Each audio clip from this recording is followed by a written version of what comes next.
नमस्कार प्रिय दर्शकों आज की कहानी समुद्र मंथन की कहानी है। इस कहानी को जो भी मनुष्य ध्यानपूर्वक सुनता है उसके जीवन में कभी कलह नहीं होती और सदैव सुख शांति बनी रहती है। तो भगवान शिव की विभिन्न कथाओं का वर्णन शिव पुराण में मिलता है। शिव पुराण की कथाएँ एवं कहानियाँ बहुत ही रोमांचक होती हैं। भगवान शिव के अनेकों कथाओं में से भी एक समुद्र मंथन की भी एक कहानी है। आइएगा, एक बार की बात है जब भगवान शिव जी ने दर्शनों के लिए दुर्वासा ऋषि ने अपने शिष्यों के साथ कैलाश जा रहे थे। मार्ग में उन्हें देवराज इंद्र मिलते हैं। इंद्र ने दुर्वासा ऋषि को और उनके शिष्यों को भक्तिपूर्वक प्रणाम किया। तब दुर्वासा ऋषि ने इंद्रदेव को आशीर्वाद देकर विष्णु भगवान का पारिजात पुष्प प्रदान किया। इंद्रासन के गर्भ में चूर इंद्र ने उस पुष्प को अपने ऐरावत हाथी के मस्तक पर रख दिया। उस पुष्प का स्पर्श होते ही ऐरावत सहसा विष्णु भगवान के समान तेजस्वी हो गया। उसने इंद्र का परित्याग कर दिया और उस दिव्य पुष्प को कुचलते हुए वन की ओर चला गया। जब इंद्र द्वारा भगवान विष्णु के पुष्प का तिरस्कार होते देखकर दुर्वासा ऋषि के क्रोध की सीमा न रही। उन्होंने देवराज इंद्र को श्री लक्ष्मी जी हीन को जान का श्राप दे दिया। दुर्वासा मुनि के श्राप के फलस्वरूप लक्ष्मी उसे क्षण इस लोक को छोड़कर अदृश्य हो गईं। जब माता लक्ष्मी चले जाने पर इंद्रदेव आदि देवता निर्बल होकर श्रहीन हो गए। उनका वैभव लुप्त हो गया। किंतु इंद्र को बहलीन जानकर दैत्यों ने स्वर्ग पर आक्रमण कर लिया और देवगण को पराजित करके स्वर्ग के राज्य पर अपनी परचम फहरा दिया। महात्मा जी की सभा में उपस्थित हुए।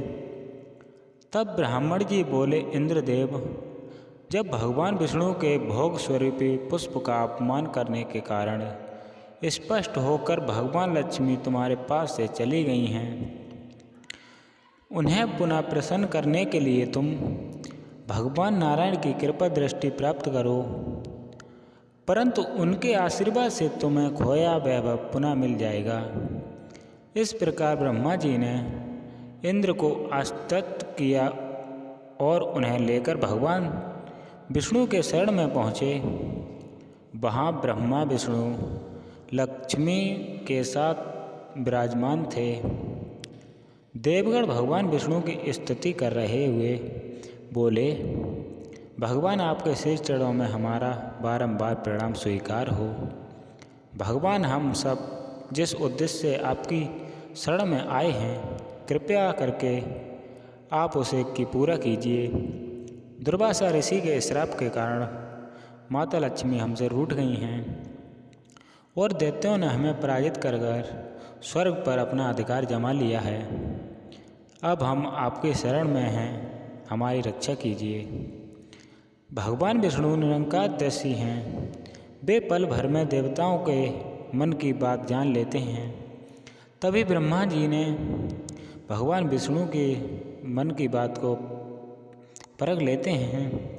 तब वे देवगण से बोले, देवगण, मेरी बात ध्यानपूर्वक सुने, क्योंकि केवल यही तुम्हारे कल्याण का उपाय है। दैत्यों पर इस समय काल के विशेष कृपा है, इसलिए जब तुम्हारे उत्कर्ष और दैत्यों के पतन का समय नहीं आता, तब तक तुम उनसे सावधान रहें। श्री सागर के गर्भ में अनेक दैत्य पदार्थों के साथ साथ अमृत भी छिपा है। उसे पीने वाले के सामने मृत्यु भी पराजित हो जाती है, किंतु इसके लिए तुम्हें समुद्र मंथन करना होगा। ये कार्य अत्यंत दुष्कर है, अतः इस कार्य के में दैत्यों से सहायता लो। कूटनीति भी यही कहती है कि आवश्यकता पड़ने पर शत्रुओं को भी मित्र बना लेना चाहिए, क्योंकि तब श्राप अमृत पीकर अमर हो जाओ तब दुष्ट दैत्य भी तुम्हारा अहित नहीं कर सकेंगे। देवगण को जो शर्त रखें उसे स्वीकार कर लें। यह बात याद रखें कि शांति से सभी कार्य बन जाते हैं, परंतु क्रोध करने से कुछ नहीं बनता है। जब भगवान विष्णु के परामर्श के अनुसार इंद्राणी देवगण देवराज बलि के पास संबंध का प्रस्ताव रखकर गए और उन्हें अमृत के बारे में बताया। जब समुद्र मंथन के लिए तैयार कर लिया, समुद्र मंथन के लिए समुद्र के मदरांचल को स्थापित कर दिया और बासुक नाव को रस्सी बनाकर लाया गया और तप्त श्राप दोनों पक्ष अमृत प्राप्ति के लिए समुद्र मंथन करने लगे। जब अमृत पाने की इच्छा से सभी बड़े जोर और बेस से मंथन कर रहे थे, सहसा तभी समुद्र से कालकूट नामक भयंकर विष निकला।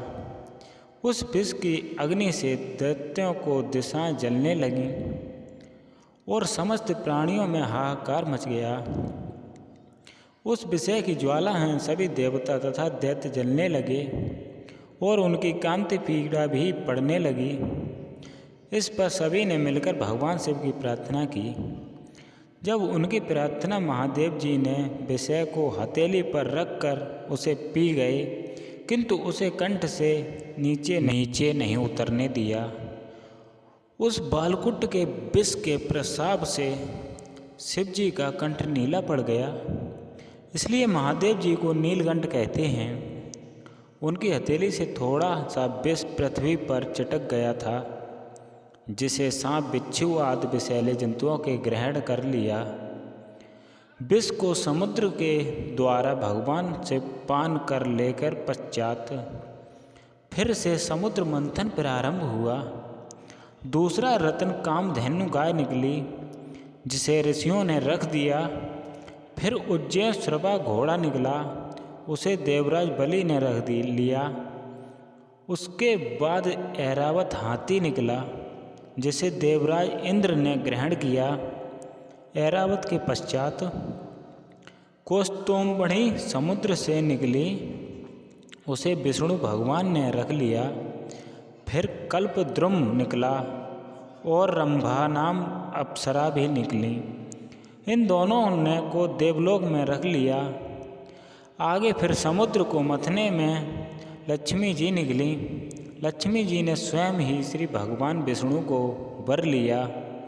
उसके बाद कन्या के रूप में ब्रह्माणी प्रकट हुई, जिसे दैत्यों ने ग्रहण किया। फिर एक के पश्चात एक चंद्रमा, पराजित वृक्ष तथा शंख निकले और अंत में धन्वंतरी वैद अमृत का घट निकला और वो प्रकट होते ही ऐसे समुद्र मंथन हुआ।